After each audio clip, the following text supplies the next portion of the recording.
Morning students. बेटा आज 6 chapter जिसका नाम है न्यायपालिका, उसकी सेकंड यूनिट जो है वो है न्यायिक क्रियाशीलता। तो आज हम 6 चैप्टर के सेकंड यूनिट के बारे में आपको बताएंगे। बेटा हम एनसीईआरटी की लैंग्वेज पढ़ने से पहले आपको क्लियर कर दें कि न्यायिक क्रियाशीलता का मतलब क्या होता है। बेटा अगर साधारण शब्दों में हम इसका अर्थ आपको बताएं तो न्यायिक क्रियाशीलता का मतलब होता है जब सरकार का जो तीसरा अंग है जिसको न्यायपालिका बोलते हैं वह अपने क्षेत्राधिकार से बाहर जाकर कार्यपालिका और विधान पालिका के कार्यों में इंटरफेयर करती है तो उसको बोलते हैं न्यायिक क्रियाशीलता। आइए अब हम इसके बारे में डीपली पढ़ेंगे और आपको समझाएंगे। बेटा न्यायिक क्रियाशीलता भारत में एक नवीन अवधारणा है। कैसी अवधारणा है? नवीन।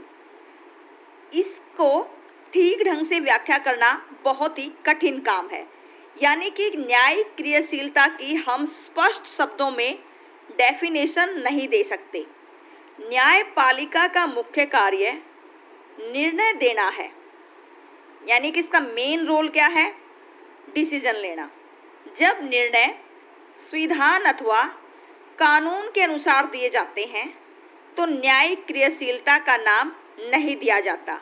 यानी कि जब न्यायपालिका संविधान और कानून के क्राइटेरिया में रहकर निर्णय लेती है तो इसे न्यायिक कार्यशीलता का नाम नहीं दिया जाता।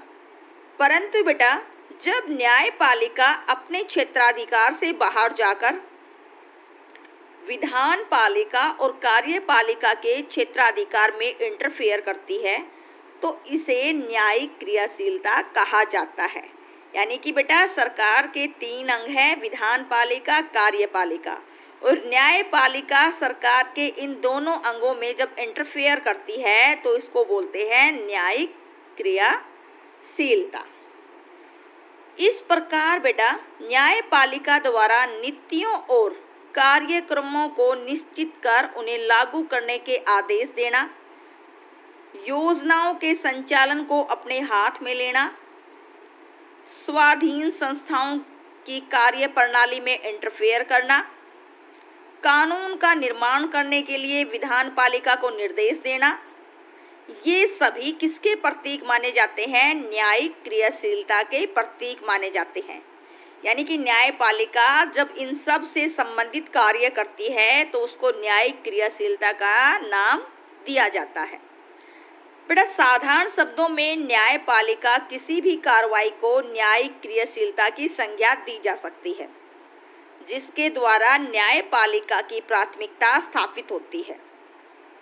अतः न्यायिक क्रियाशीलता का अर्थ न्यायपालिका द्वारा अपने क्षेत्र में क्रियाशील भूमिका न निभाकर क्षेत्राधिकार से बाहर क्रियाशील भूमिका निभाने को कहते हैं।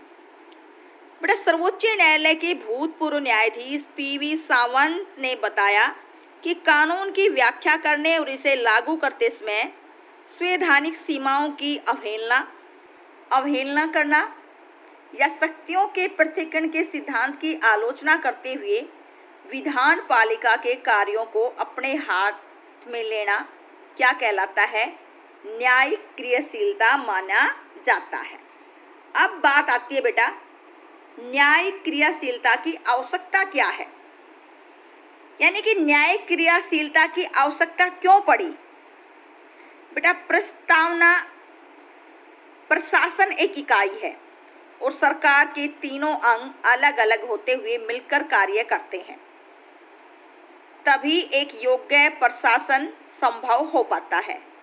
परंतु जब सरकार अपने दायित्वों को निभाने में ढीलापन बरतती है या अनियमितता दिखाती है तब कानून का शासन स्थापित करना कठिन हो जाता है और चारों तरफ देश में भ्रष्टाचार फैल जाता है। नौकरशाही तथा राजनीतिकों द्वारा विशिष्ट स्थिति का बल या गलत प्रयोग किया जाता है और उनके विरुद्ध कोई कार्रवाई नहीं, अर्थात एक जंगल राज होता है। ऐसी स्थिति में न्यायपालिका को क्रियाशील होना पड़ता है। न्यायाधीश जे.एस. वर्मा के शब्दों में न्यायिक क्रियाशीलता की आवश्यकता केवल तब ही होती है जब अन्य अक्रियाशील होते हैं। यानी कि बेटा इसकी ज़रूरत कब पड़ती है? जब सरकार के ये दोनों अंग ढीले पड़ जाते हैं या क्रियाशील नहीं होते, तब न्यायिक क्रियाशीलता की हमें क्या पड़ती है? आवश्यकता पड़ती है। अब बात आती है बेटा न्यायिक क्रियाशीलता के साधन क्या है? तो बेटा न्यायिक क्रियाशीलता का सबसे पहला जो साधन है वो क्या है? न्यायिक पुनर्निरीक्षण। न्यायिक पुनर्निरीक्षण शक्ति न्यायिक क्रियाशीलता का प्रथम और महत्वपूर्ण क्या है? साधन है।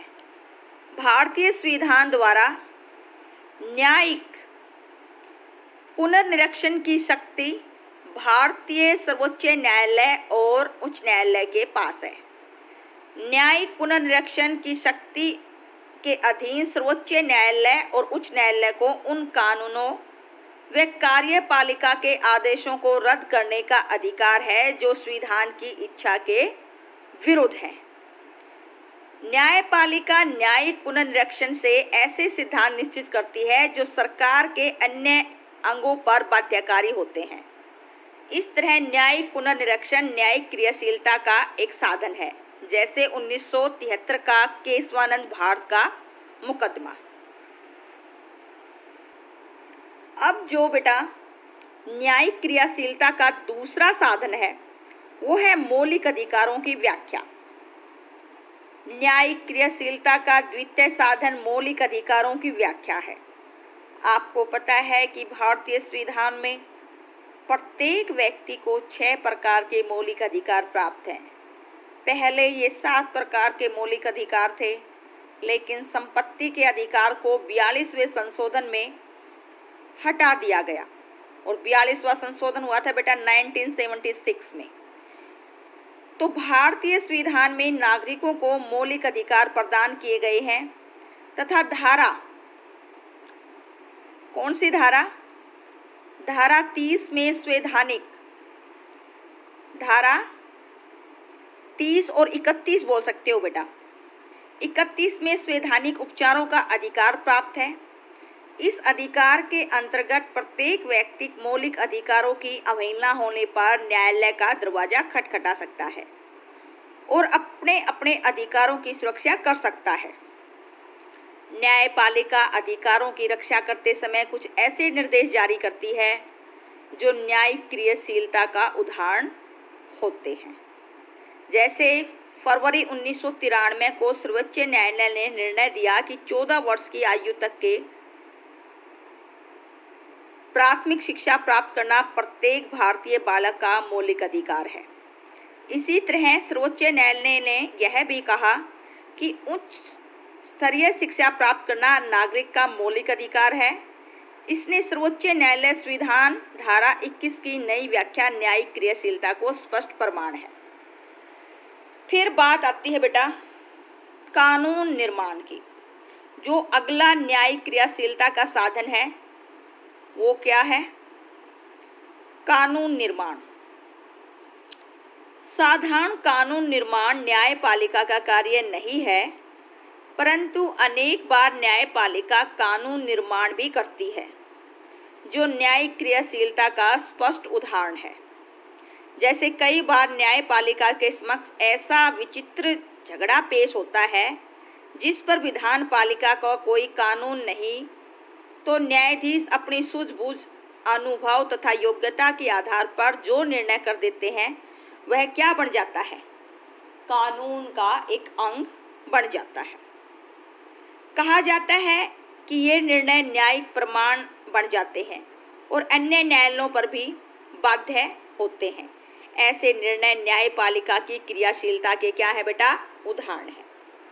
अब बात आती है बेटा जो अगला साधन है न्यायिक क्रियाशीलता का, वो है संविधान की व्याख्या।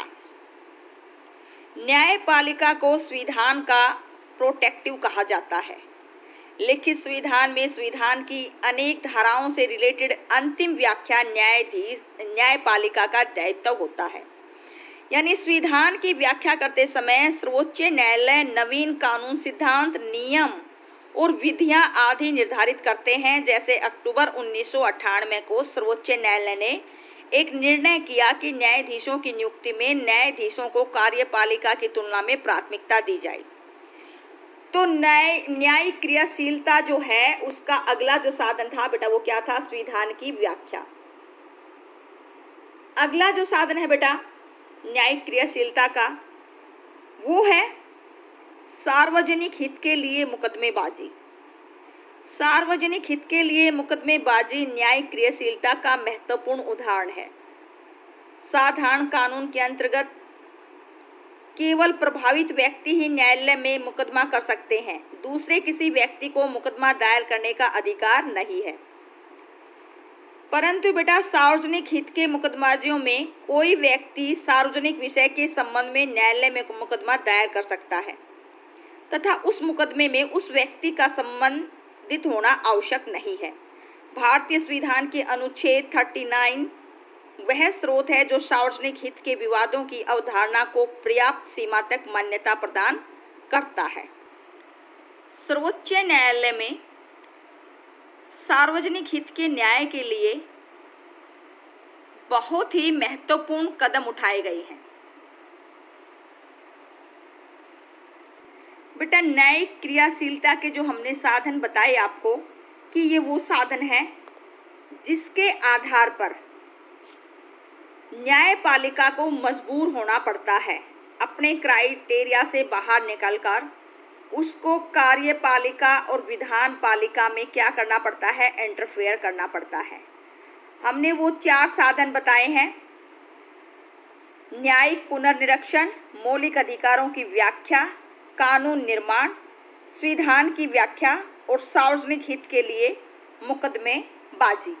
ये 5 वो साधन है बेटा जिनके आधार पर न्यायिक क्रियाशीलता अपना क्या करती है? काम करती है।